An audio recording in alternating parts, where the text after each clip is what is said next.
প্রত্যেক মানুষের গুরুত্ব ঐতিহ্যকে ধ্বংস করছে। এখন না প্রতিবাদ করলে কালকে দেখবেন এরকম একটা কাবা শরীফ বানিয়ে দেবে। এরা বলবে তোদের আর যেতে লাগবে না, 4 লাখ টাকা সবাই দিতে পারবি না। এদের বিশ্বাস নয়। এরা কি বলছে, গরিব মানুষ পুরীর ধামে যেতে পারেনি, ওই জন্য ধাম করে দিয়েছি। আচ্ছা, এখন চর্চা হচ্ছে খুব বেশি কোথায় বলুন তো, কোনটা নিয়ে বলুন? পুরীর জগন্নাথ ধাম নিয়ে না? পুরীর জগন্নাথ ধামের আদলে যেটা তৈরি করেছে, আমি চরম বিরোধী। কিন্তু মন্দির মসজিদ সরকারের তৈরি করার কথা নয়। 1 নম্বর কেন বিরোধী আমি বলছি, যে পুরীর জগন্নাথ ধামের আলাদা একটা ঐতিহ্য আছে তো, আলাদা একটা ইতিহাস আছে তো। 4টে ধামের মধ্যে একটা বিখ্যাত ধাম তো, তার আদলে যদি পাড়ায় পাড়ায় আমি ওই ধাম তৈরি করে দিই, তাহলে ওই ধামের গুরুত্ব কমবে না? কমবে না? আমি একজন ধর্মনিরপেক্ষ মানুষ স্টেজে দাঁড়িয়ে এর বিরোধিতা করছি। এদের বিশ্বাস নয়।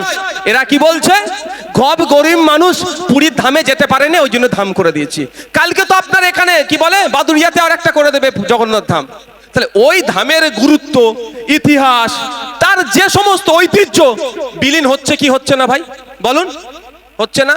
আমি উদাহরণের জন্য বলছি, এখানে মুসলিম সম্প্রদায়ের মানুষ বেশি আছেন, সহজে বুঝবেন। আচ্ছা, কালকে যদি মমতা বলে, মোদি বলে মুসলমানদের জন্য ভালো চাইছে, এরকম ভালো যে তোমরা মক্কা শরীফে যেতে গেলে 3.5-4 লাখ টাকা হজে লাগে, আমরা এখানে একটা কাবা শরীফ বানিয়ে দেবো, কেমন লাগবে?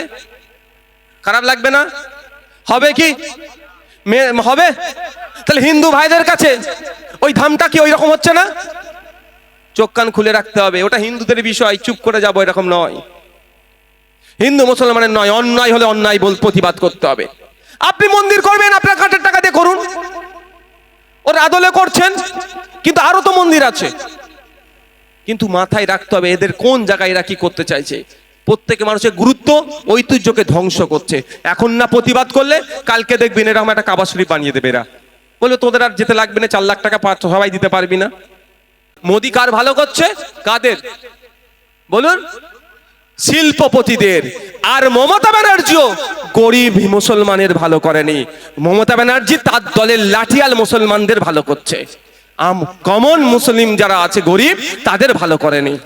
লাঠিয়াল যারা মারপিট করতে পারবে, যারা বোম বাঁধবে, যারা অশিক্ষিত, যারা সমাজে নোংরামি করবে, যারা বুথ দখল করবে, যারা হিংসা ছড়াবে, এই মুসলমানদের ভালো মমতা ব্যানার্জি করছে। আর কেন্দ্রের বিজেপি সরকার কোন হিন্দু মুসলমান নয়, শিল্পপতি যারা আছেন, ওনার বন্ধু লোক যারা আছে, তাদের ভালো করছে। আর আমরাও এমন বড় ধার্মিক হয়ে গেছি, আমাদের ধর্ম শিখালো না অন্য ধর্মের মানুষকে ঘৃণা করতে। শ্রী রামকৃষ্ণ দেব, স্বামী বিবেকানন্দজি, মা সারদা দেবী একবারের জন্য শিক্ষা দিল না যে অন্য ধর্মকে তুমি হিংসা করো। হযরত পীরপুরার পীর আবু বকর সিদ্দিক রহমাতুল্লাহ আলাইহি, বসিরহাটের পীর আল্লামা রুহুল আমিন রহমাতুল্লাহ আলাইহি, সর্বোপরি হযরত মুহাম্মদ সাল্লাল্লাহু আলাইহি ওয়াসাল্লাম অন্য ধর্মের মানুষের প্রতি ঘৃণা করতে শিখালো না। আমরা এত বড় ধার্মিক হয়ে গেছি, অন্য ধর্মের মানুষকে নাক ছিটকাচ্ছি। সেই সুযোগটাই মমতা মোদি নিচ্ছে। ধর্মের ধ্বজা ধরিয়ে দিচ্ছে আমাদের হাতে, বলছে এই বেড়াতে হবে, কিন্তু আমার ছেলে খেতে পাচ্ছে না, সে হুঁশ আমার নাই।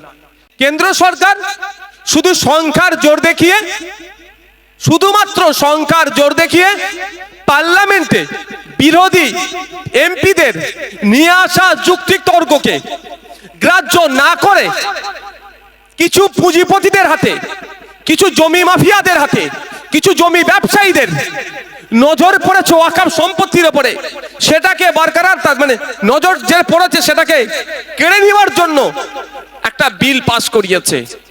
একটা অ্যামেন্ডমেন্ট, সংশোধনীর মাধ্যমে একটা আইন তৈরি করেছে, ওয়াকফ অ্যামেন্ডমেন্ট অ্যাক্ট 2025, 2025 সালে।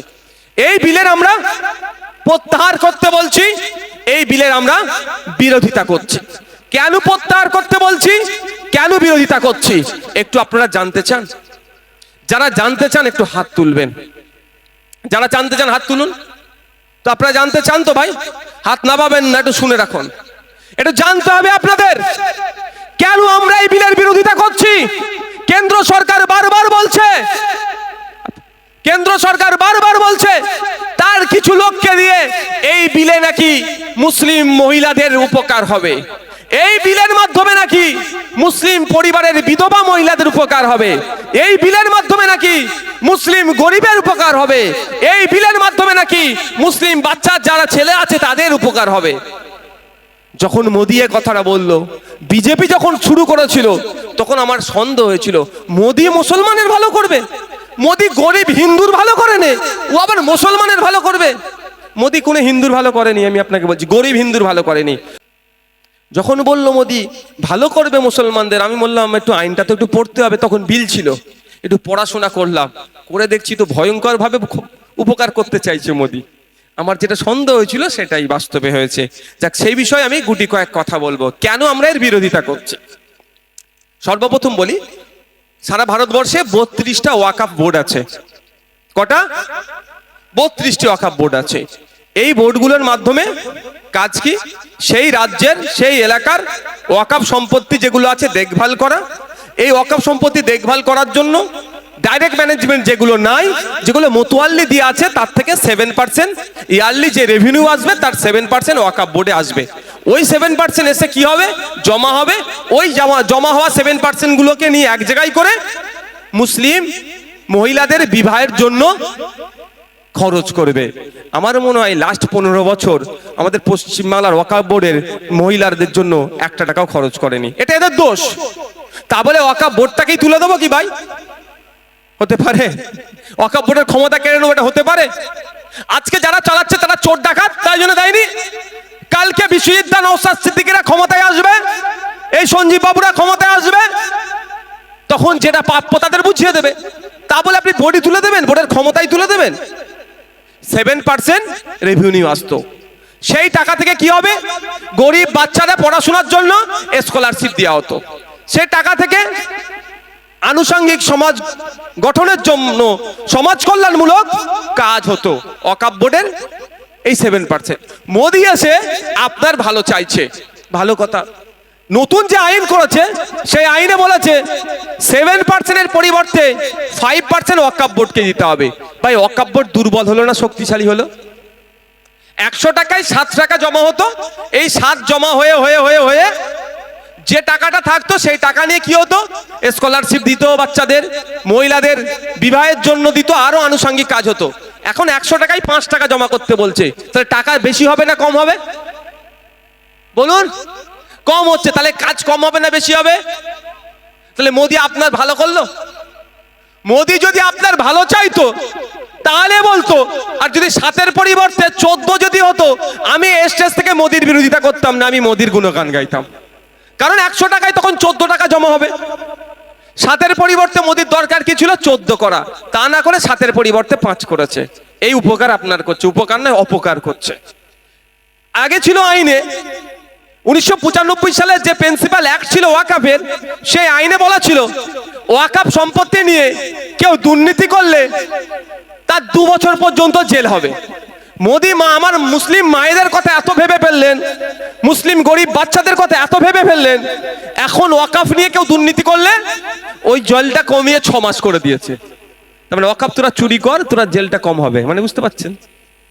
মোদি যদি মুসলমানদের ভালো চাইতো, মুসলমান মহিলাদের ভালো চাইতো, মুসলমান সমাজের বাচ্চাদের ভালো চাইতো, ওয়াকফ বোর্ডকে শক্তিশালী করতে চাইতো, সত্যি ওয়াকফ সম্পত্তি না বেহাত হয়, তাহলে মোদিজি গর্জন করে বলতো যে আমি আইন যে নতুন নিয়ে এসেছি সেই আইনে ওয়াকফ সম্পত্তি কেউ দুর্নীতি করলে তার 12 বছর পর্যন্ত জেল হয়ে যাবে। তাহলে তো বলতাম মোদি সত্যি মুসলমানদের ভালো করছে, তাই না ভাই? যদি 12 বছর কেউ জেল হয়, কেউ আর চুরি করতে যাবে ওয়াকফ? কিন্তু এটা করেনি কেন বুঝতে পারছেন? মানে ওর বন্ধু লোককে দিয়ে চুরি হয়তো করাবে, এই মানে যত পারবে সমস্যা তৈরি করো। তার আমি কিছু কথা বলবো, তার আগে একটা জিনিস আপনাদের ক্লিয়ার করি। একটা বাজে প্রচলন আছে বা মিথ্যা প্রচার করা হচ্ছে কি, যে ধর্মনিরপেক্ষ রাষ্ট্র মুসলমানদের ধর্মীয় সম্পত্তি রক্ষণাবেক্ষণের জন্য আইন আছে, হিন্দু ভাইদের কেন নাই? এটা কিন্তু একটা ভুল বার্তা ছড়ানো হচ্ছে। হ্যাঁ, এটা ধর্মনিরপেক্ষ রাষ্ট্র। যে সংবিধান তৈরি হয়েছিল, এই সংবিধান তৈরি করতে গিয়ে বাবা সাহেব আম্বেদকরের অক্লান্ত পরিশ্রম করে যে সংবিধান আমাদেরকে উপহার দিয়ে গেছে, সেই সংবিধানের মধ্যে প্রত্যেক ধর্মের, প্রত্যেক জাতের, প্রত্যেক বর্ণের মানুষের সমাধিকারের কথা বলে গেছে। আর্টিকেল 14টা দেখলেই সেটা বোঝা যাবে। কিন্তু এটা মিথ্যা প্রচার আমাদের মধ্যে করে হিন্দু মুসলমানের মধ্যে বিভেদ তৈরি করতে চাইছে কারা? বিজেপি। আর এই যে প্রচার করছে তাকে আটকানোর দায়িত্ব কার বলুন? আমার। রাজ্য সরকারের, যে তোমাদের রাজ্য হচ্ছে, মমতা ব্যানার্জিরা আটকাচ্ছে না কেন? আইএসএফ কে হুমকি চুমকি দেবে, বিজেপি কে এরা মাখা মাখা করবে, কারণ এরা তো চায় রাজ্যে যত বিজেপি হই হই করবে, সংখ্যালঘু ভোটের 95% ভোট তাদের কোলে উঠে বসে থাকবে, আর দু চারটে আমার মতো তোমাদের মতো যারা আছে ওই মিথ্যা কেস দেখিয়ে মাঝে মধ্যে জেলে রাখবে, তাই তো? কিন্তু জানতে হবে এই কথাটা যেটা বিজেপি প্রচার করছে সম্পূর্ণ ভুল, অসত্য কথা। কারণ সারা ভারতবর্ষের মুসলিম সম্প্রদায়ের যে ধর্মীয় রিলিজিয়াস এন্ডোমেন্ট গুলো আছে সেইগুলো রক্ষণাবেক্ষণের মাধ্যম কি 32টা কমে বোর্ড মিলে রক্ষণাবেক্ষণ করে। কটা? 32টা ওয়াকফ বোর্ড আছে, তারা রক্ষণাবেক্ষণ করে। তার মাথায় সেন্ট্রাল ওয়াকফ কাউন্সিল আছে, ঠিক আছে? তাহলে আমার হিন্দু ভাইদের ধর্মীয় সম্পত্তি রক্ষণাবেক্ষণের দায়িত্ব কার? ভারত সরকারের নিশ্চিতভাবে, রাজ্য সরকারগুলো নিশ্চিতভাবে। তা আইন আছে কিনা না একটু দেখে নেওয়া যাক। যারা যারা অসত্য কথা বলে তাদেরকে উত্তর আপনারা দেবেন। কারণ আপনাদের বলে রাখি, যেমন ওয়াকফ প্রিন্সিপাল অ্যাক্ট 1995 তৈরি হয়েছে। 1954 আগে, দেশ স্বাধীনের আগে থেকে ওয়াকফ আইন ছিল, প্রিন্সিপাল অ্যাক্ট হিসাবে যখন পরিগণিত হয়েছে 1995 সালে লাস্ট ছিল। তারপরে 2013 সালে একবার অ্যামেন্ডমেন্ট হয়েছে, আবার 2025 সালে এরা করলো। তো দা উত্তরপ্রদেশ শ্রী কাশী বৈশ্বনাথ টেম্পল অ্যাক্ট 1983 সালে তৈরি। বিখ্যাত মন্দির জানেন তো উত্তরপ্রদেশের? কাশী বৈশ্বনাথ মন্দির। ওই মন্দির হচ্ছে মন্দিরের সম্পত্তি রক্ষণাবেক্ষণের জন্য আইন কত সালে? উত্তরপ্রদেশ সরকারের 1983 সালে তৈরি হয়েছে। এই ধরনের অনেক আছে, অনেক রাজ্যের আইন আছে। The Tamil Nadu Hindu religious and charitable endowments act 1959 সালে তৈরি হয়েছে। তামিলনাড়ু রাজ্যে হিন্দু ধর্মের ধর্মীয় সম্পত্তি এবং চ্যারিটেবল এন্ডোমেন্টস যেগুলো আছে তার রক্ষণাবেক্ষণ কিভাবে হবে না হবে, কিভাবে চলবে, ঠিক ওয়াকফ সম্পত্তি কিভাবে থাকবে না থাকবে, কিভাবে চলবে, যেমন আইন আছে, আমার ভিন্ন সম্প্রদায়ের মানুষজন যারা আছে তাদের জন্য একইভাবে আইন আছে। ওই যে পুরীর জগন্নাথ মন্দির যেটা আছে সেখানে দেখবেন কি লেখা আছে? মন্দিরে একটা জায়গায় লেখা আছে অহিন্দু প্রবেশ নিষেধ। কেন যদি প্রশ্ন করি? কিন্তু এটা কি ভুল লিখেছে? আমি স্টেজ থেকে বলছি কিছু ভুল লিখে নেই, আইনের মধ্যে আছে ওরা। রিলিজিয়াস এন্ডোমেন্ট অ্যাক্ট 1863 যদি আপনি দেখেন গাইডলাইন অনুযায়ী লেখা আছে, সংবিধানের বাইরে কিছুই তিনি করেননি। আর্টিকেল 26 নম্বর খুলুন, সেখানে বলা আছে তাদের সম্পত্তি রক্ষণাবেক্ষণ থেকে শুরু করে সব তার অনুযায়ী করেছে। আমি ওইদিকে এখন যাচ্ছি না। তাহলে মুসলিমদের ধর্মীয় সম্পত্তি রক্ষণাবেক্ষণের জন্য যেমন আইন আছে, হিন্দু ভাইদের ধর্মীয় সম্পত্তি রক্ষণাবেক্ষণের জন্য আইন আছে তো নাকি ভাই? হ্যাঁ, কি শুনলেন এখন? তাহলে আজকের পর থেকে যে হিন্দু মুসলমানের মধ্যে বিজেপি বিভেদ লাগানোর চেষ্টা করছে তার জবাব দেবেন তো ভাই? শুধু তাই নয়, হিন্দু মুসলমান বলে নয়, পার্সি ভাইদের সম্পত্তি রক্ষণাবেক্ষণের জন্য তাদের নিজস্ব আইন আছে। The Parsi public trust registration act 1963। 1936 সালে পার্সি ভাইদের ধর্মীয় সম্পত্তি রক্ষণাবেক্ষণের জন্য আইন এখনো চলে আসছে। শুধু তাই নয়, আমাদের মধ্যে যে শিখ ভাইরা আছেন, গুরুদুয়ারা আমরা জানি তাদের পবিত্র ধর্মস্থান, সেই ধর্মস্থানের রক্ষণাবেক্ষণের জন্য, তার সম্পত্তি রক্ষণাবেক্ষণের জন্য আমার দেশে আইন আছে।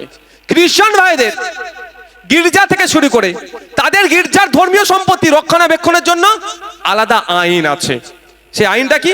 দা Sikh endowments or the Sikh gurdwaras and religious endowment act 1973, যে আইনটা এখন চলছে 1973 সালের, সেই আইনটাকে তারা সামনে রেখে তাদের গুরুদুয়ারা যে সম্পত্তি আছে বা ধর্মীয় আচরণ যা হবে ওখানে রক্ষণাবেক্ষণের জন্য আইন আছে। তাহলে প্রত্যেকটা জাতির মানুষের জন্য তাদের ধর্মীয় সম্পত্তি রক্ষণাবেক্ষণ, পরিচালনা, প্রোটেক্ট করার আইন আলাদা আলাদা আছে কিনা নাই ভাই?